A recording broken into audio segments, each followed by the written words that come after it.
Hello, Tobot fans. We kind of have it good because for this second wave, not only do we have a classic returning Tobot, but a brand new face as well. Here is Pop, popping in. Yeah, so the first Tobot with a Coreoid that is not a Hyundai car, just a brand new concept car. Yeah, there's a sports car mode, and there's a little Coreoid riding the little big old sports car with the Pop, not the scale. Yep, that road looks like a stage light with the sparkles. Left side of the box has him pointing. Pop here. The other side with the Pop logo in the hexagon. Big old glowing face. Coreoid mode facial change, and it looks like part of the mic becomes little wings for the Coreoid. Tobot Pop. There's just the sports car gimmick. Contest may vary. Released in August. Finally shipped out in the last week. The sparkles and triangles and gradient purples on this packaging.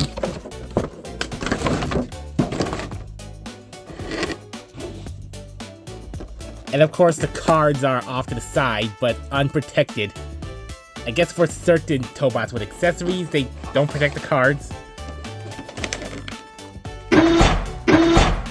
First one is, he's breakdancing. Oh, it kind of looks like he's on the dance floor with this lenticular one. Pink singing background, and then more spikes. First of all, medium blue and orange. Those are bright and vivid colors that really pop out. They are great complementary colors. I should know. Yes, he is named Pop because he has the K-pop star theme. As for which famous boy band member, take your pick. You figure it out. Yeah, but he is only the second Dado's Hero Tobot to have a nose. As long as they don't have flexible mouths, this should be fine. Otherwise, that's a very sharp face. Like a big orange headband, little antenna. Like a neon greenish blue highlight to the chest and the head crest. A greenish blue forehead crest highlight here, black stripes. It's just very nice and angular, and there's even some black paint here that is painted off just to one side, implying a mic. So that's a slightly asymmetrical design, but I guess that's pretty clever, but it's a bit odd that the mic would have an arm this thick. So a little strip would be sufficient, but I guess that would be harder to paint, so it's like this. Interesting M symbol for Tobot Pop. Yeah, this kind of obviously is the futuristic car handlebars, steering wheels for the car mode. But could it also have to do something with Dr. M? Otherwise, pretty slim build. Like, even the shoulder kibble is all nice and compact. Pretty long legs, and then the typical car halves that form the lower legs. Yeah, but that is a nice smooth streamlined look. Some sliding bits that form the heels. Obvious bits in the back, and big old door wings that they don't really flex anywhere. Not even backwards, so those are some interesting sci-fi concept wheels. Tri-blade with hollow bits inside. I mean, the hubcaps are mounted on the outside rims. I'm not sure how structurally sound would that be in real life, so that's why it's a concept car. So you can try really fancy designs like these. Just the interesting gap designs. Of course he's made in Vietnam since July of 25. Yeah, these shoulder wings are pretty compact, and the car bits are on here, and so he does clean up very nicely. There's a little bit of spine going here. Yeah, really, the car hood is the biggest bane of car transformers that usually form big ol' hoods, so the fact that he's a convertible means he doesn't have to deal with a hood, so he's pretty clean. Would be even cleaner if the car panels were actually arms or shoulders, but that would make his arms bulkier while they're going for more of a slim look with his arms. His main weapon accessory is a mic stand. Just a very long stick. Oh, and it's already warped a bit to the side. I think I just kind of twisted it out when I pulled it out of the box. That's a problem with long sticks. I thought long, hard ABS plastic sticks would stand better than this. Now they're crooked. And then hollow on the most unattractive side. I mean, I guess it would be ideal if they could just mold the hollow bits on the back of the mic. Pretty realistically sculpted mic. You could kind of pretend the hollow bits are like the ridges in the original mic, although they don't exactly line up, so just little orange bits. Can angle all the way 90 forward or back, so he can speak into it when you put it in his hand. Yeah, so he has enough articulation to put it close to his mouth, his speaker mouth. Then yeah, just very long enough to nearly touch the ground when he's holding it. Okay, not exactly, so I don't know how often he's gonna hold it, you know, when doing concerts. Crouch, and you can make him have him touch the ground. And the base is blade shaped, so I guess that is a melee tool, melee weapon. Holding it like this, I guess you could just kind of backhand, like reverse grip sword style. Or you could just reverse grip the blade, the mic, and now he's just a big old long stick with a blade at the end, which is detachable on a clip, I guess for safety reasons. But I guess this is also a throwing star. Who knows if he'll actually use it like this in the show. Yeah, so it's a pretty versatile accessory, even though it's obviously not going to be integrated into the car mode. You know what other Tobot loves dancing and singing?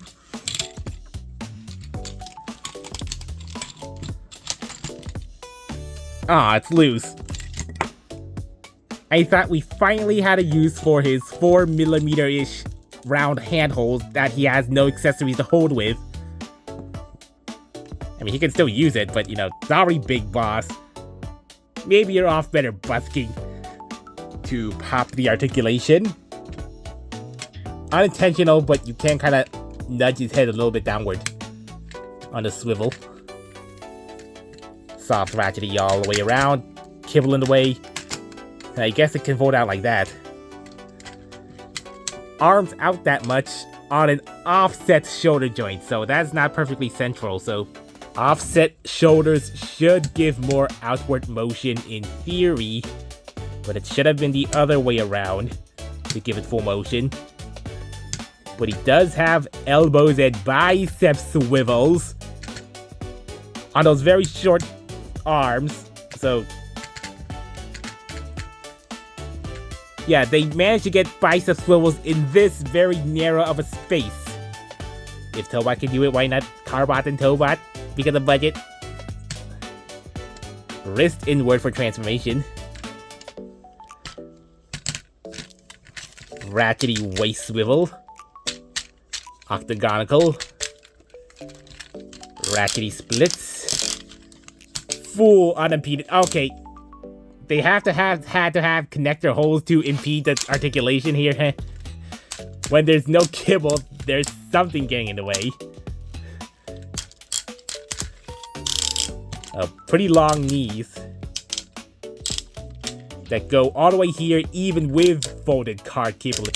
Nice soft clickety thigh swivels and a tiny bit of toe down on his tiny toes. Yeah, so surprisingly articulated modern Tobot. Thighs and biceps. Secret extra articulation joint for transformation is his ab crunch. Yeah, there's a big panel here, then all the way, and he just breaks his spine for transformation. Now let's continue right off here for transformation. Yeah, just fold those arms back and yeah, watch out for the clashy kibble.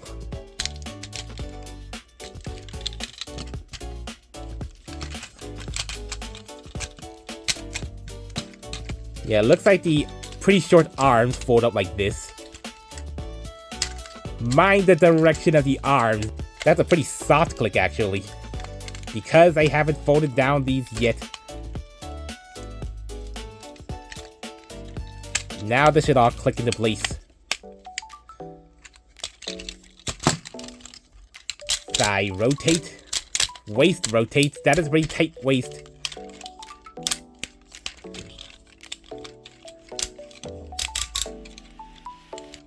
Ratcheting all around. Okay, there's a double hinge here, like a L beam, to wrap the car front around the knee.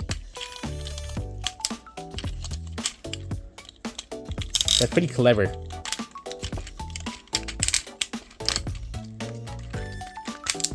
Okay, you might have wanted to do the legs first.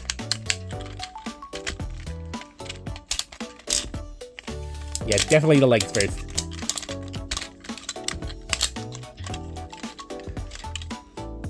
Obligatory hover mode.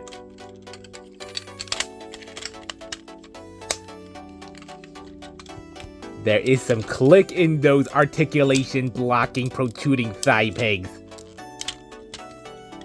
But I feel like the ratchets alone could be enough to hold it in place.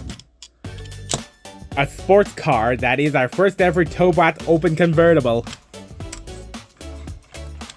Join the cool guys. And it's like one of the first Tobots to actually integrate the Coreoid like this. You know, there's that style of Transformer car that has the robot head just sticking out like this? Yeah, so this is an actually realistic take, and one that actually makes sense and actually fits with other regular realistic cars. Yeah, so the Coreoid just stays right here while it all transforms around him. And then there's that little handlebar. Yeah, so really cool idea just to actually make the Coreoid part of something. Yeah, so that's how he looks without the Coreoid. So just a simple one-seater sports convertible car that's permanently open, but there's kind of a bit of stuff right in the way. Slightly gappy, but who cares about gappiness? Very orange at the bottom. Like, including some little vent boards. I guess that would be more apparent and useful in the robot mode, but interesting their incremental sizes. And nice red painted taillights. Although it looks like the outer ones are actually molded red while the inner ones are painted red, so the ones inside are slightly darker. Black painted ventilators all around, and orange painted lower grille here. While the rest of these are orange plastic inserts. Okay, that is very low clearance. Rolls pretty well, I suppose, but you have to make sure this sports car, this 3D sports car, just stays on a very flat surface. It's super low clearance. Yeah, this is a quite futuristic car. Maybe it took inspiration from several popular sports cars, but this is pretty original. Like, the fact that it has a smooth grille, like, I think the vents just come out all from here. Tobot Pop logo. And just the orange, blue on orange for headlights. Unpainted Tobot logo, and those hood vents. Pretty slick racing stripes all around, and curved bumper here. The intakes of these sports cars, just all the general telltale signs and design cues of a sports car are all right here. Yeah, there's even rear view mirrors just molded right here, and the gas cap valve.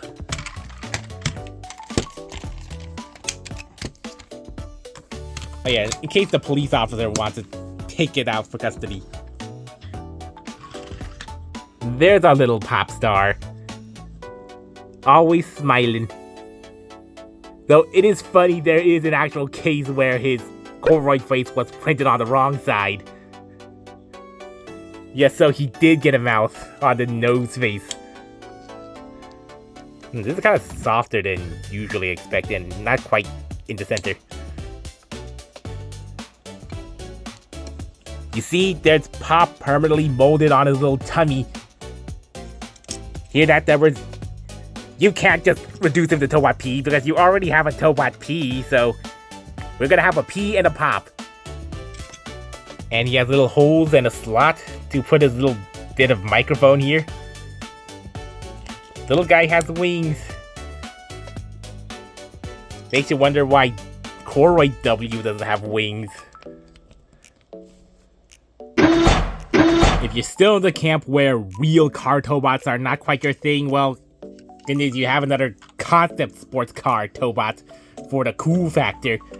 In case you like your Tobots to be cool and outstanding. But they're still 95% cars and trucks. Otherwise, like, cool design, pretty articulated robot mode, pretty cute and clever integration of the Coreoid here. Yeah, so as long as they're offering both, like, real Tobots and concept Tobots, then I'm okay with having both at the same time, just a good balance of them. There could be concern Tobot Pop is towing the line between real-world Tobot and Galaxy Sci-Fi Galaxy Detectives Tobot with aliens. Well, I guess the way you can tell a Galaxy Tobot apart from a regular Tobot, regular future into present age Tobot with their narrow strip Hyundai light Tobots. Just mostly the detailing, just the extra detailing. I guess the original VGD Tobots just had all sort of decorations all over, like with visually future-y bits. Especially with the toe keys that they did away with completely in DH. So I guess generally, if this looks like a realistic car, just a car that I can see in the future, like a realistic Hot Wheels of sorts, then I guess this still could fit into the main Tobots. While if you see any sports car Tobot that is overly decorated, then that's a Galaxy Tobot. As long as there isn't a Datos Hero Tobot that's like a race car, except in real life, where there's a good reason for it, then as long as they don't go there without good reason, then this is as far as futuristic and sporty like the real Tobot should go. And we have one of our first K-pop Transformer toys. And I guess he's turning out pretty well, in spite of the fact he was a mine core who was discarded like a kid who did not care for the responsibilities of raising a pet. There might come a point where the Tobot team can't pick up every mine core. Tobot Pop, the original character, is going to be a standalone backup singer, while the rest of the Hyundai Carbots go off to combine.